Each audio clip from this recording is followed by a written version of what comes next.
Welcome to the RV Homestead.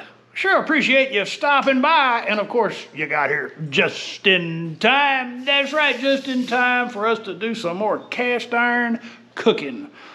Actually, cooking in the Dutch oven, the camp oven with charcoal. Now, as you saw up here, we're going to be doing a similar dish as I did a few weeks ago. I kind of learned a few things when I was doing the cordon bleu, the southwestern style cordon bleu. And after that, after I completed that video, I had a conversation with one of my patrons, and he said, "Oh, I love cordon bleu." I said, no, wait a minute. You have told me that you only eat kosher. He said, "That's right." I said, "Well, how can you eat cordon bleu?" He said, "Well, we don't put the ham in." I said, "Well, that's cheesy chicken. Technically, that's not cordon bleu." So I've been thinking about that. I thought, well, can we make a kosher cordon bleu? Now, I don't follow kosher rules, so I'm not real familiar with those, but I did a lot of research and reading. And I have identified two potential ham substitutes. Spam, believe it or not, oven roasted turkey. And I have sampled the turkey spam. It tastes like spam. The other thing, the other product or interior filler, pastrami, Angus top round pastrami.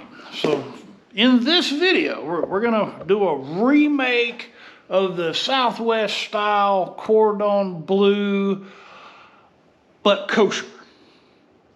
And if these aren't kosher, please let me know, because as I said earlier, I don't follow a kosher diet, but from what I've read, this should be appropriate. And I'm also going to make things a little easier by using a jalapeno pepper jack, a jalapeno Monterey pepper jack cheese with Swiss. So we'll be making 4. I've already prepped my chicken breast. I've already toasted the panko crumbs. Basically, all that's left is to roll it, dunk it, crumb it, and cook it. And the rolling is real simple. We're going to take 2 pieces of turkey spam, a piece of Monterey Jack, a piece of Swiss. Get them all oriented the right way. Yappy, would you be so kind as to open the skewers? So we're going to get our cheese wrapped around a meat filler.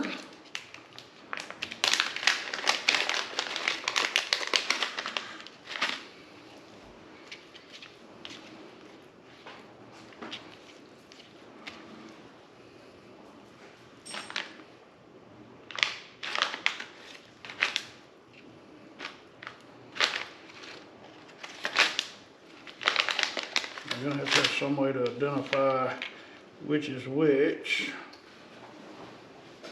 Not where you get it, but... Do we have any colored toothpicks? No. Oh, yes. No, I don't. But I got a toothpick, 2 toothpicks you can put on top.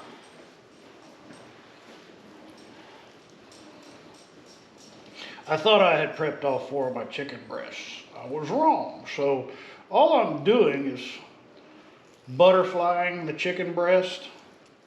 I'm lazy. I don't want to go do all that hammering, beating my meat to get it flat. So we're just very carefully laying that breast open.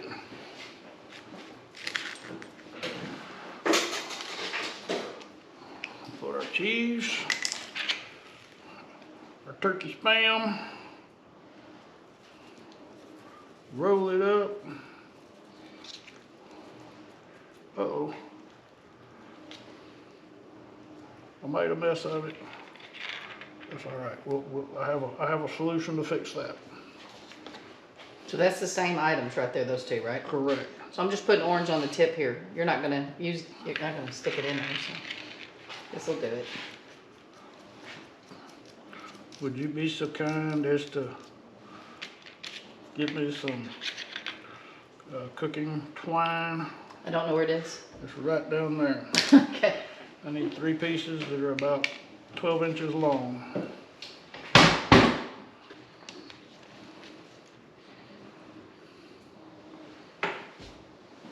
Now we're going for Are you putting this and that together? No. I need 2 slices of that.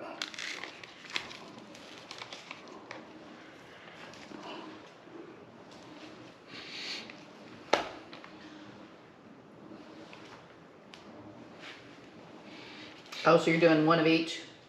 2 of each. It's a little easier to work with the deli meat than it was with the turkey spam. Do I need to go ahead and get the egg wash? We do need egg wash. Right now we are going to do an egg wash and coat with our toasted panko crumbs. Oh, I forgot. We got to season it up. Season it first. We're going to be using the Voodoo from Meat Church. This stuff is so awesome on chicken. And I don't know if you can actually have too much of it. Adding a little bit of Bragg's for that umami.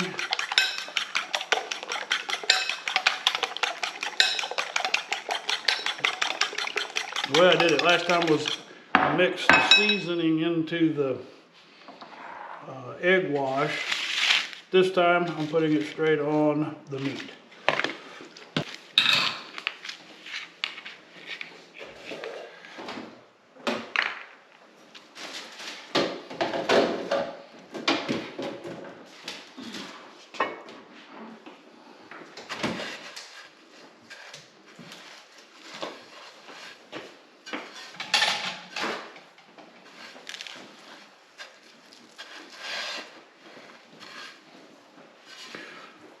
So 1 cup of panko crumbs per breast, 1 egg per 2. No, it's 1 egg per breast, 1 per egg. 1 breast, cup basically. per 2.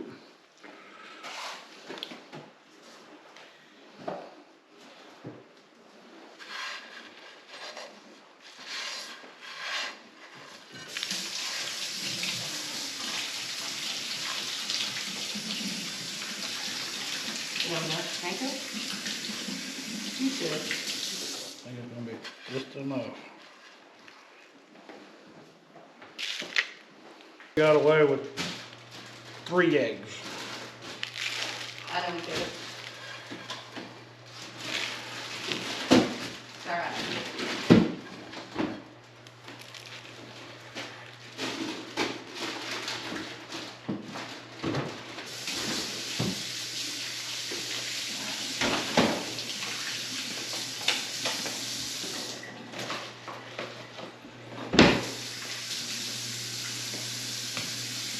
Oh, 2. Yeah, this would have definitely done less. Oh well. Well, that's the problem with egg prices. You gotta be careful.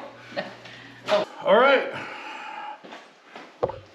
We're ready to put it on some heat. We're gonna go get the Dutch oven prepped and I'll see you outside. Got a new cooking table. So this table is designed for this application. It is metal. It's got a great windbreak, which was one of the issues I was having with my other dishes. Is it was cooking. The charcoal was burning away too quick.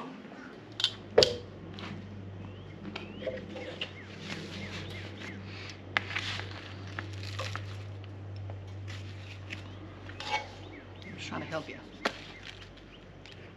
I might be able cook all 4 of them at the same time. Mm-hmm. So I guess we stick those back in the fridge. You put them in the oven? No, we'll stick them in the fridge, and Okay.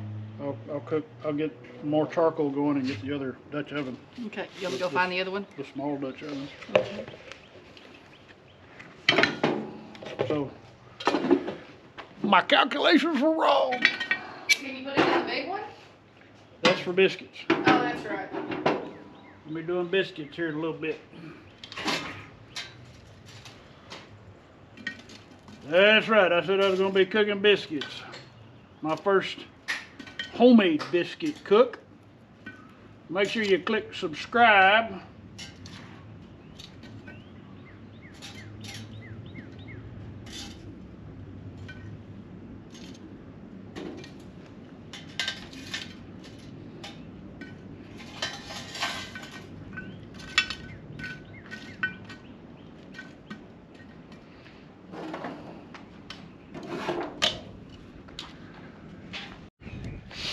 All right, we expanded the oven count.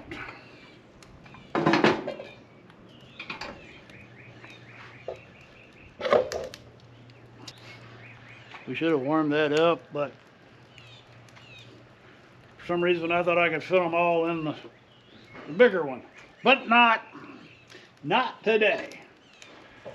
All right, now periodically I'm going to be rotating the vessels and the lids to keep so that I don't develop hot spots and I get an even heating all the way around.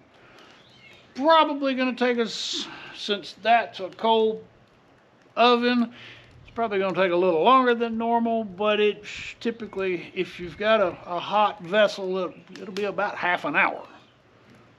I'll be back. Time to check the chicken. Time to check the chicken.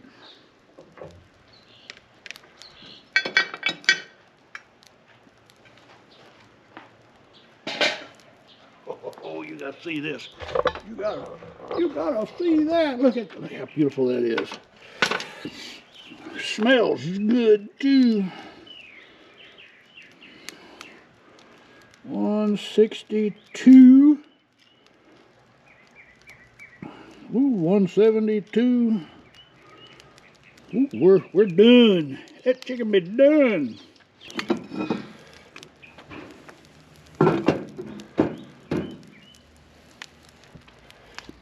All right, one at a time. One at a time. Let me pull these. I'll pull these and I'll check those, and if those are done, then so this will be the final chicken check. Pretty sure it's going to be the final chicken check.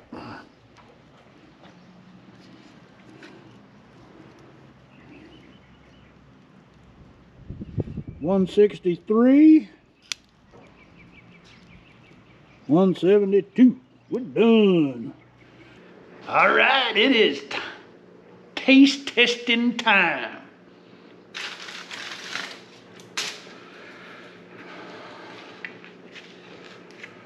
So here's a look at the final product. I need to open these up and let you see inside. That looks, you can see we lost a lot of the cheese. Most of the cheese ran out. Did it? On the two that I cut open, we lost a lot of cheese. Bummer. You can melt some on it. That was because I didn't flatten the meat and tuck it. But we can, for the purposes of this video, this test, we'll get by. So now comes the taste test. The first one is going to be the turkey Spam.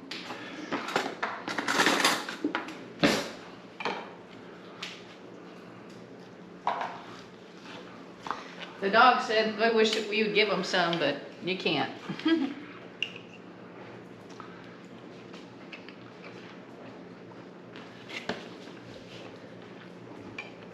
that any good? Oh, that's good. Mm-hmm. Interesting. If you eat chicken. That's very, very, very close. to the pork. Where's Eva? It's very close to the flavor of the ham.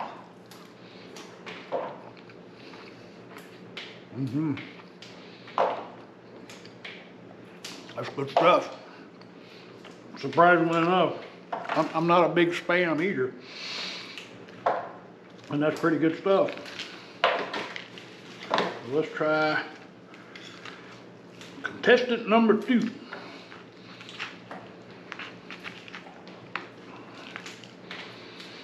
It doesn't cut as smooth. The grain is a little denser.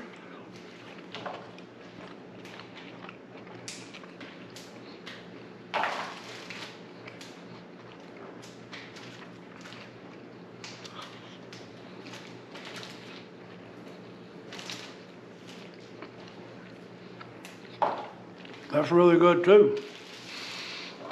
It's Which one not. you like better? Well, I like them both. I like them both a lot. Pretty much a surprise. No, I knew they were both going to be good. You get that the cheese mixed in. It really becomes, both of them are very, very close to the traditional ham cordon bleu. I have to say the turkey, Spam turkey, is a closer taste to the flavor of a ham cordon bleu. Interesting. But I can't remember what it's called. The beef. Isn't that, you'll be saying what that is? Angus pastrami top round. The pastrami is good, but it doesn't have the same flavor profile as the ham. It's still really good though. I eat both of them. It's really good. So, from a non-kosher person, coming from someone who doesn't eat kosher, if you really want to get as close to the taste of a cordon bleu, then I would recommend going with the turkey Spam. Using the pastrami is still really good. With all that being said, I think someone's here, so I gotta cut it short. You need to try both of them and tell me which one works better. If you've not already, would be honored if you consider clicking on the subscribe button. If you've already subscribed, thank you. We are most grateful. And for our patrons, I cannot say thank you enough. Thank you. You guys rock. All right, y'all come back now. You hear?